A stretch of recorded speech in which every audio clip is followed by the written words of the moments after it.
Saya Erwin Saputra dengan NIM F1D223048. Saya Maria Afianti dengan NIM F1D223035.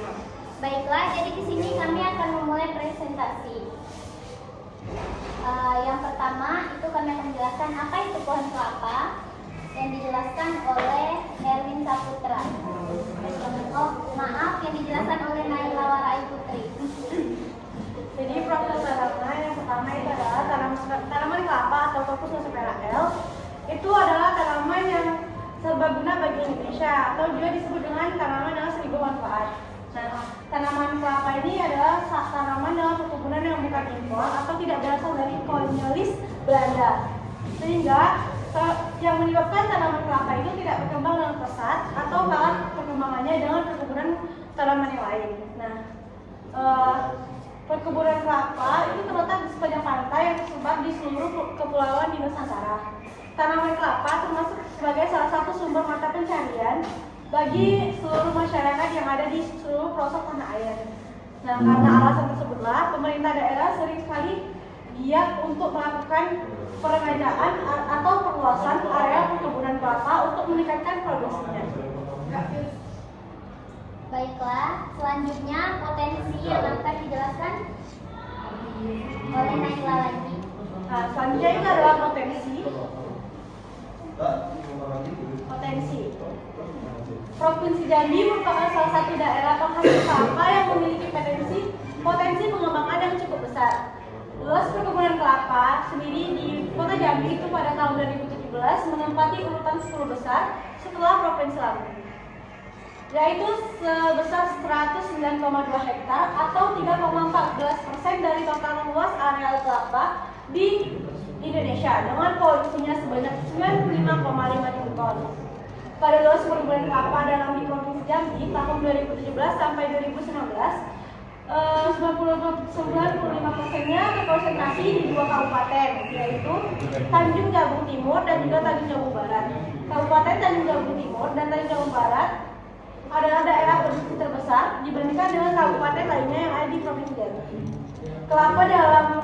Kelapa merupakan komoditi yang terluas diusahakan di Kabupaten Tanjung Jabung Barat.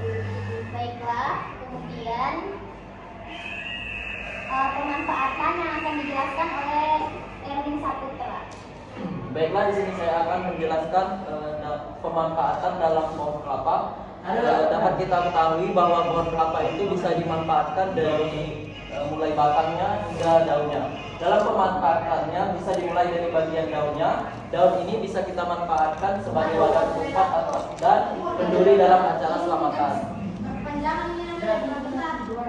Pemanfaatan selanjutnya adalah bunga kelapa. Bunga kelapa ini dimanfaatkan sebagai bahan pembuatan alkohol dan cuka. Kemudian bagian buah kelapa itu bisa dimanfaatkan untuk membuat santan, kemudian ditambahkan untuk makanan atau minuman seperti urat dan es kelapa.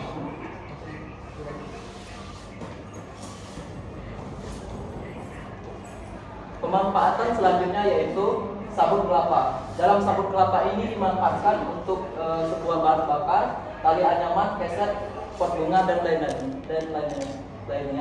Kemudian yang kelima, tempurung kelapa. Dalam tempurung kelapa ini dapat digunakan sebagai bahan bakar berupa arang dan juga bisa dimanfaatkan untuk kerajinan rumah tangga. Yang keenam, air kelapa. Air kelapa ini bisa dimanfaatkan untuk membuat jelly, kemudian minuman, alkohol, cuka dan latar koko. Pemanfaatan yang ketujuh yaitu batang kelapa. Batang kelapa ini bisa kita manfaatkan sebagai kayu bakar, arang dan bangunan. Dan terakhir, akar kelapa bisa dimanfaatkan untuk menyembuhkan disentri.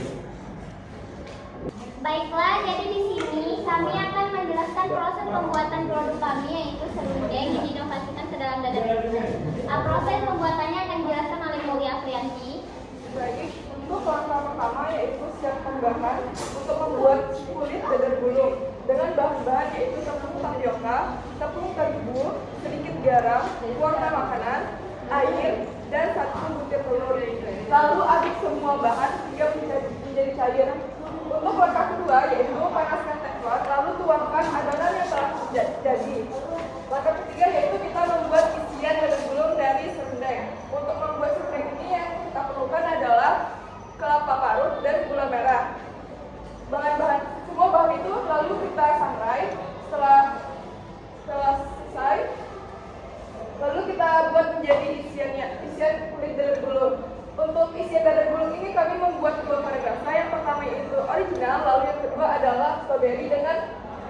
dengan sendangnya dicampurkan oleh gelas rasa strawberry.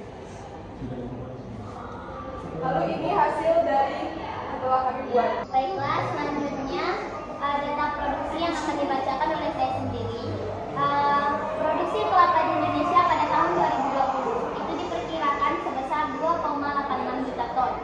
Sedangkan produksi tersebut diperkirakan mengalami peningkatan selama 5 tahun ke depan dengan perkiraan produksi 2,87 juta ton pada tahun 2006 mendatang.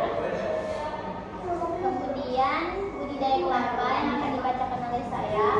Tahapan yang perlu dilakukan dalam pembudidayaan kelapa yaitu adalah yang pertama pembibitan. Pembibitan untuk pensemaian kecambah. Pensemaian kecambah merupakan suatu tempat untuk mengecambahkan benih agar terdapat bibit atau fitri yang baik dan seragam pertumbuhannya.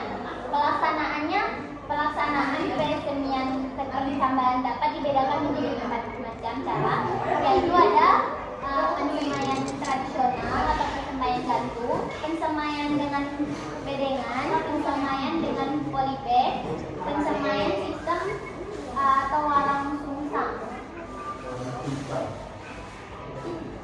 Kemudian pensemaian bibit. Pensemaian bibit merupakan tempat untuk memperoleh bibit yang memenuhi syarat untuk dipindahkan atau ditanam di lapangan. Dikenal 2 macam cara pensemaian bibit, yaitu pensemaian bibit dengan bedengan, pensemaian bibit dengan polybag. Lokasi pensemaian bibit harus memenuhi syarat berikut. Yang pertama itu tanah harus datar, kemudian dekat dengan sumber air, lalu mempunyai saluran drainase yang baik.